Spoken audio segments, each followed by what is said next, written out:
अस्सलाम वालेकुम नाज़रीन, अंडरग्राउंड न्यूज के साथ मैं हूं मिशाल अरशद। अब रुक करते हैं हेडलाइंस की तरफ।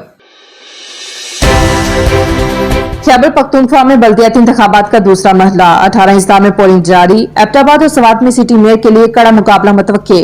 शुमाली और जनूबी वजीरिस्तान, औरंगजेब, शांगला, माराकंड, तीरबाला, देरजेरी, चित्राल, मंसरा, बिटग्राम, तोरकर और कोहिस्तान में भी पोलिंग का अमल जारी।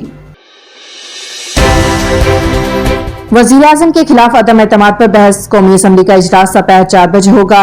कुरादात में कहा गया है कि वज़ीर-ए-आज़म इमरान खान ऐवान का एतमाद खो चुके हैं, वो अब वज़ारत उज़्मा के मनसब पर फाइज नहीं रह सकते। शहबाज शरीफ के ज़ेरे सदारत मुत्तहिदा अपोजिशन की पार्लिमानी पार्टीज का इजलास 3 बजे होगा। अमरीकी महकमा खारजा का इमरान खान के खिलाफ अदम एतमाद की तहरीक में किरदार से लाताल्लुकी का इजहार। अमरीकी हुकाम का कहना है कि अदम एतमाद के बारे में धमकी आमेज खत में कोई सदाकत नहीं।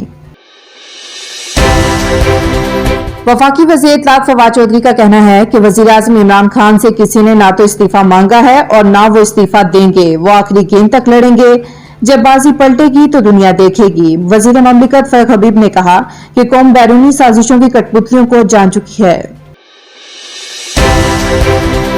नाज़िम जौकियो कत्ल केस के मरकजी मुलजिम पीपल्स पार्टी के MNA जामा अब्दुल करीम गैर मुल्की परवाज से कराची पहुंच गए। वज़ीर-ए-आज़म के खिलाफ अदम एतमाद की वोटिंग में हिस्सा लेने इस्लामाबाद जाएंगे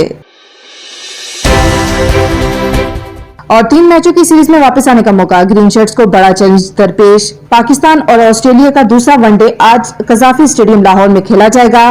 पहले वनडे में फतह के बाद मेहमान टीम को 1-0 की बदरी हासिल।